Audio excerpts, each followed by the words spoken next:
Welcome to Hockey Zone, Matt Pembroke. Thanks, Tommy. And recent trip overseas, Penny.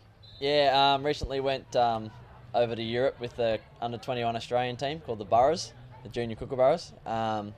Travelled to Germany, onto Belgium, then into the Netherlands for 2 weeks. So how do you get from an under-7 Minky side into the Australian under-21 team? Starts with an absolute ton of club games, all through juniors, under-7s, under-9s, 11s, 13s, and then when me and Jake went through, it was straight to under-17s into a J division. You then move into like your senior grade, so your thirds, seconds into first grade. Good performances in those get you selected in Queensland sides. They obviously start, in under-13s as well, but Queensland sides into under-18s, under-21s. You then start getting, nationally identified, I suppose, with my path anyway was through the Futures group. The Futures group then progressed into the National Junior squad.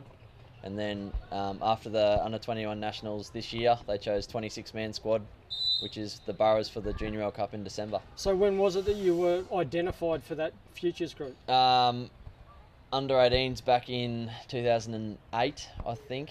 They chose 30 people to go to Canberra, all under-18, some under-21s, for a couple of training camps, and then progress from there. So it's been a 3 to 4 year campaign to get to that Australian side? Yeah, basically. Yeah. And obviously a thrill to get your Pembroke name read out in that squad? Yeah, absolutely. I missed out the year before, so for me to sort of be a late inclusion into the 26, I was pretty stoked. Mum and Dad happy? Yeah, over the moon, and Grandma. Good on her. And so the tour to Europe, what was the competition like over there? Yeah, very strong. We played 2 tests against the Germans. Went down in the first one 4-2. Then backed it up the second day, beating them 2-0.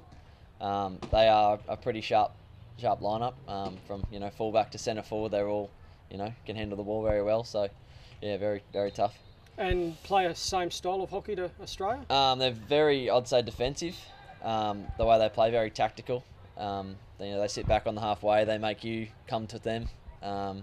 Also out of the back, they're very sort of slow, I suppose. They knock it around a lot and then look short into the midfield and then go from there. So 3 to 4 years ago you got identified. What's been the program for Matt Pembroke for the last 4 years? Got inducted into the Queensland Academy of Sport 2.5 years ago now. So basically there we get gym, physio, doctor, all that stuff's looked after by them. We train 6 times a week with QAS. That's including 2 gyms and 4 stick and ball. From that, it sort of progresses into under-21s, and then also through your club stuff also helps with that. So you're still doing club training in that as well? Yeah, you have an additional 2 club sessions on that, plus a club game on a Saturday afternoon. So. And you're also the face of the J1 Powell Industrial competition, and that's a working relationship as well. So you've got to fit in work as well. Yeah, that's it. Lucky my old man's my employer. So Matt, the European tour with the Boroughs is a lead on to the Kookaburras, and you had the opportunity over there to catch up with the Kookaburras on the tour. So we were lucky enough in our Belgium leg of our tour to sit in with the Kookaburras on one of their game debriefs. I think they played the Netherlands. Got to sit in with Rick and Jamie Dwyer, Mark Knowles and Whetton. Listen to how they sort of broke the game down, what their moves were for the next game. Then lucky enough the next day to be out there while they were training. Had a look at their penalty corner setups, all the ins and outs of those, I suppose. And then the next day got to watch them play a practice game against the Belgium national team. And being involved with the coaching staff of the Boroughs, who are part of that Australian team, Jay Stacey, Paul Goodwin, must have been an experience itself. Yeah, absolutely. Basically a lot of the stuff coming out of the meeting was the same sort of stuff we talk about. So Rick and Paul Goodwin and Jay, they all sort of talk on the same wavelength, would make it easy for a transition, into the senior squad. So you're not sort of just put out there like a deer in the headlights. So how did you, as a player coming from club hockey, going straight into a European tour with Australian coaches, how does a bloke deal with that? It's, I suppose for me, especially missing out on, like the previous cups that the boys have been on, like the Junior World Cup qualifying games that were on the start of this year at the Gold Coast. Some of the terminologies and the way they play was a bit tough to pick up on. But after a couple of days watching a lot of video footage and talking to a lot of the boys that had been there before, it all sort of came together after 1 or 2 games. So how did you find playing the game? I found it pretty tough. Obviously international hockey's, very demanding on like physically and mentally. I sort of felt, towards the back end of the last few games, I sort of really started to get a rhythm of it and, find out what it's all about. And what was it like when you first stuck the Burrows jersey on? Pretty good moment. I remember we've actually played a local German club team, so that's where my debut game goes down to. But yeah, unbelievable feeling. So Jake, part of the Kookaburras, but also been through the under-21 campaign. Advice for someone like Penny? Yeah, I think it was great to see the Burrows boys over in Europe. I know before our Junior World Cup we didn't sort of have the chance to go on any tours with the Kookaburras at that stage, so I think it was really good to see them as a team and for the future looking pretty bright. Advice I think is just try and take as much as you can in. For me personally, and I was in the same situation as Matt was, coming in at the sort of end of the campaign before the Junior World Cup, it hit me pretty fast, and I sort of remember the little the little things that you forget about being around the boys and how much fun it was. Obviously there to play hockey and represent your country, but those little things off field and that you sort of try and never forget will be the things I remember most about my Junior World Cup experience. And again, it's a great learning curve through to the Kookaburras, and hopefully one day you'll be there. So the senior members of the Kookaburra squad, how did they interact with the boys as well on tour? Probably not as much as we'd probably like to have. Definitely they were there, but straight sort of after that meeting we went out for a team dinner.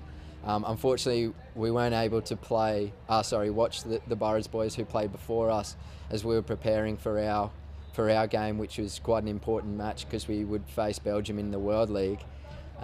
So we didn't probably spend a lot of time interacting, but we definitely knew they were there, and yeah, I think it was fantastic that they were, and they showed that they're going to be a pretty tough team to beat at the upcoming Junior World Cup. So for the pair of you, what was it like? You started in under sevens at East in the old days at O'Grady on the grass, and now you're in Europe in the Netherlands having coffee with the Rotterdam locals and joining up as Australian hockey players. How did that feel for both of you? Yeah, I think for me it was pretty special. Like, Whetty obviously already been in the Kookaburra squad, and me sort of coming in late, having a guy that's probably been a mate for since under sevens, just have that sort of closure, knowing you can just go up and have a chat to him and say, how's your day been, as opposed to walking into Jamie with not really knowing him. So it was good having, I suppose, a mate and a teammate over there with me. And yeah, it's a lot of the East guys that were over there I've played since, like Matt, since under sevens, and yeah, it was easy to go up and say hello. I hadn't seen them for a while, so it was good to see them, and yeah, wish them the best of luck for the next 6 months. And not only the two of you from East, there was a couple more and some more Brisbane guys in that Burrows under-21 side. Yeah, absolutely. There was, I think, 5 fellas represented by East: Kane Posselt, Dylan Wotherspoon, Andrew Butterini, and Robert Bell. Also 2 fellas from the Blimber Bulls, Simon Borgia and Justin Douglas. So from that perspective, having people around you in that team environment that in the Brisbane competition must have been somewhat, obviously, overcome those nerves a little bit easier. Yeah, absolutely. It's very reassuring, going out there and looking up and seeing guys that you play with week in, week out. You know what they're going to do, where they're going to run. It's very reassuring to know that, those kind of blokes are out on the paddock with you. And off-field, what sort of things did you get up to on your first trip to Europe? Went riding a lot. Everyone over there loves riding bikes with no helmets. It's just sort of go for broke. Rode a lot of bikes, checked out a lot of cool little cafes and delis and all kinds of places like that. And so what's next, Matthew Pembroke? Our next thing with the Burrows is a camp over in Perth, which actually involves the Kookaburras, some national development squad players. There's a 2-week camp. We break into 4 teams and play against each other, I suppose, for selection / training purposes. In the lead up for? And the Junior World Cup in Delhi in December. So the other half of the under-7 Minky contingent from East, Jake, caught up with you last time before your Aslan Shah tournament. How'd that go with the Kookaburras? Yeah, it was great. Went to Malaysia in early March. Went over a couple of days earlier, as a lot of people will know that Malaysia is quite a humid place, so it's very tough to get used to the humidity over there. it's one of those things that Rick and the coaching staff like to do, is that go over a few days early and acclimatise and get used to the weather. And yeah, we had a few good victories over there, a couple of nail-biter ones where we won it in the last few seconds, but I guess like all good coaches say, the game's not over until the 70th minute, so we were able to make the final and play in front of a Malaysian home ground with a fan base of about 16,000 people, which personally was the biggest I've ever been involved in. You couldn't hear from myself to you away on the field. Rick was blowing his whistle trying to get attention, and yeah, it was an unbelievable experience. Fortunately, Trent Mitten was able to hit a winner with 4 seconds left on the clock, and we didn't have to go to extra time because they would have probably erupted a bit more. So no, it was a great experience. With the younger team that Rick had taken over, we took 5 debutants, and they all stepped up to the mark and yeah, came away with the victory. And another Brisbane hockey player makes his debut for the Australian team in Daniel Beale. What was it like playing alongside of Bealey? Yeah, it was really great. He's now living with me in Perth, which is really good for myself, just having someone else there you can talk to, and he was quite excited the few days leading up to it. Couldn't sleep, all those kind of stuff, so we would be up talking about it a lot, but he's progressed really well through since coming over to Perth, and he played and didn't look out of line at all in the Aslan Shah. He's going to be a great asset for Paul Godoyne in the junior under-21 group later on in the year. So Aslan Shah back to Perth, where there was a series against Korea. Yeah, that's right. Korea decided to come on over and play 4 tests against them. I was lucky enough to play in 3 of them. First game was quite interesting. The Koreans are such a well-stricken team. I think they base their game a lot of a European-based game, like Matt was saying with the Germans. They're very defensively and flood the circle in defence, so it's very hard to counter and get through their defence. So we ended up being a 0-0 draw, which isn't very regular these days in hockey. So we had to go to the drawing board and figure out a few different things against them for game 2, and we came out on top in that one, and we won that one 5-2, I think, off memory. So it was a good sort of comeback to defeat their defence. I sat out game 3, had a bit of a rest. The boys drew 3-3, and then came out and then the 4th game, and we wrapped up the series with a 4-2 victory. So do you remember the difference between game 1 and game 2 as far as putting 5 goals on opposed to 0? Yeah, I think we found after watching the video a few times and going over a lot, we tried to penetrate probably too many times, going straight through their harder defence, and the Koreans being, like I said, such a well-stricken team, they were trapping everything, getting rid of it. They didn't really hurt us at all. They maybe had 1 or 2 shots as they didn't really have any forwards to deliver to, but they definitely were able to block the top of the circle. So we decided we'd go around them and use what's now pretty common in hockey, is the T-point on the edge of the circle and get in through that way, and we were able to force a few penalty corners and some open plays, which led to some pretty good team goals. Which is where the video analysis comes into it? Yeah, definitely. I think Rick's quite big on that, getting everyone together so we're on the same wavelength as a team, I guess. We do definitely go and watch individually.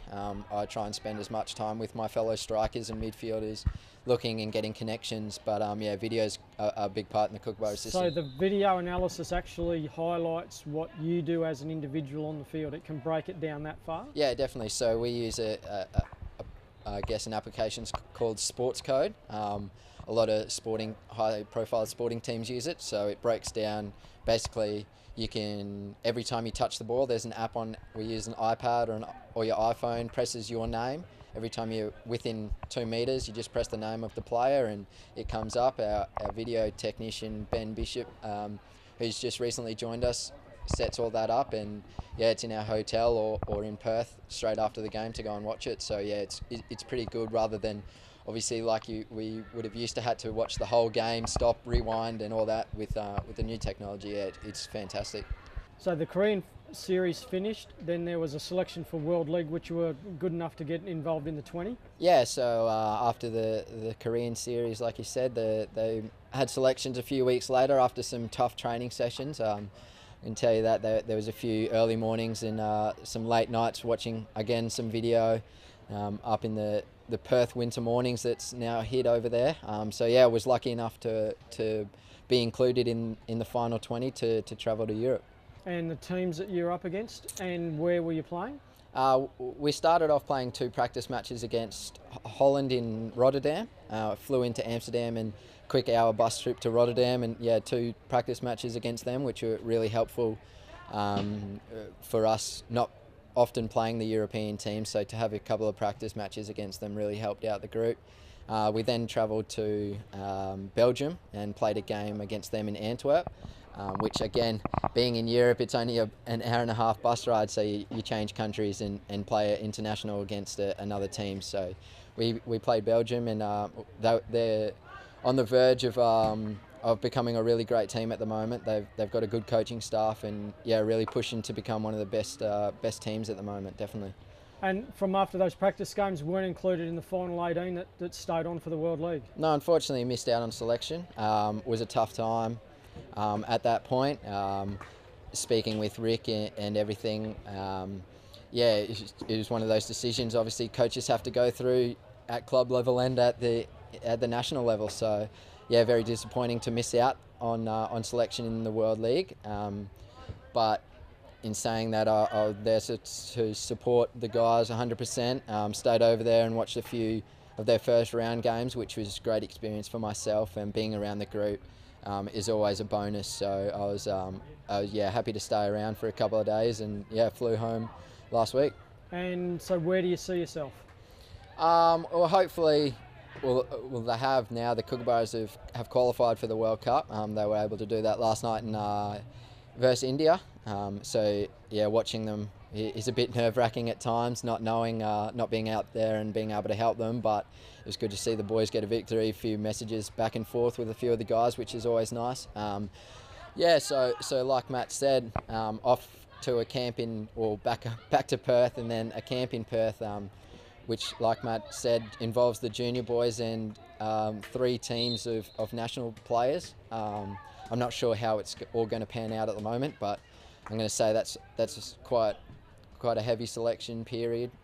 Not for necessarily, I guess, the upcoming tours, but just to see how people are progressing and yeah, throughout the year. Cool. Jake, thanks to yourself and thanks to Matt for joining us on Hockey Zone, and well done to the East boys. As I said, Minky's under 7s right through to the Boroughs and the 21s and the Kookaburras. And yeah, look, good luck for the rest of the year along with Matt. Beautiful.